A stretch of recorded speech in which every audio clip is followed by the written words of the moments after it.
Most people wait until they feel fluent to start speaking. But what if that's the thing keeping you stuck? Hi, I'm Lindsay, a language learning expert, passionate about helping you learn languages better.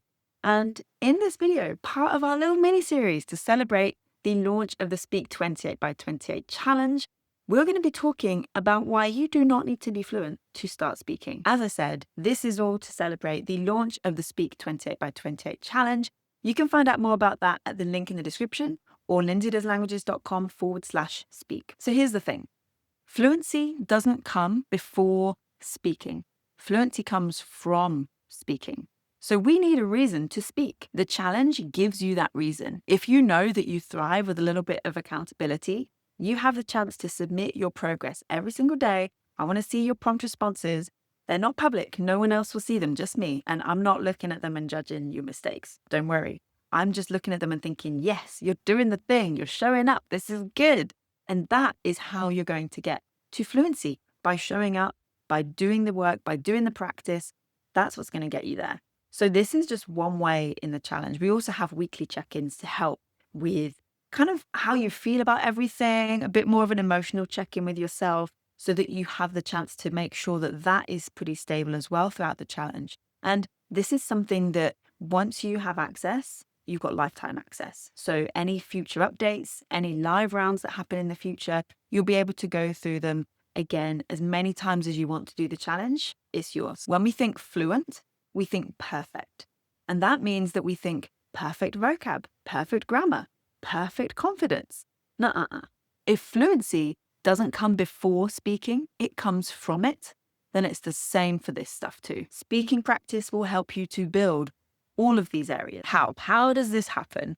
Well, we need to rethink how we think about speaking and all of the bits of language. So we tend to think of language as consisting of speaking, writing, reading, and listening, right? Those 4 core skills of knowing a language.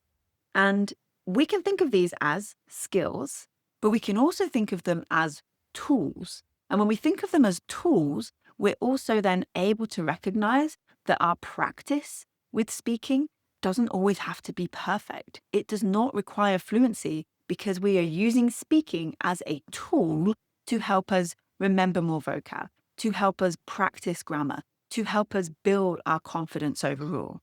And when we think of speaking and writing, reading, and listening as tools as well as skills to develop, it is a game changer in the way that we think about our languages overall. And the final point I want to make here is that the challenge helps you to build fluency from where you are. This is something that works for any language and for any level. So whether you are a complete beginner or whether you're pretty advanced but still have a bit of doubt when it comes to speaking, the challenge is going to work for you. The prompts are going to work for you. I've already done a video walking you through how you can use these prompts at different levels. I'll link to that up here, but it's really, really very simple. The reason this works for all levels is because there's no right answer. There's no one way to respond to the prompt. There are endless options for how you can do this. And that is what I love about this, because it means that where you are now, you can take the challenge, you can go through this, you can do the prompts, you can watch the videos.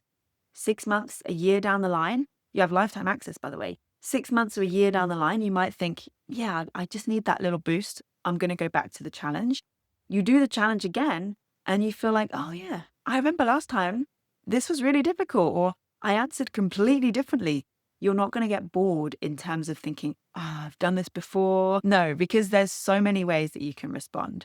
And as you do this at different levels, you'll really notice that the different things are kind of coming out, different bits of practice, different ways that you can respond to testing different bits of grammar or vocab, all of that. And if that sounds like something that will be useful for you, then definitely you can find out more and you can join the Speak 28 by 28 challenge. The link is in the description, or simply visit lindsaydoeslanguages.com/speak. We are just over halfway through of this mini series, so there's more to come. So be sure to subscribe here on YouTube as well so that you never miss one of these episodes.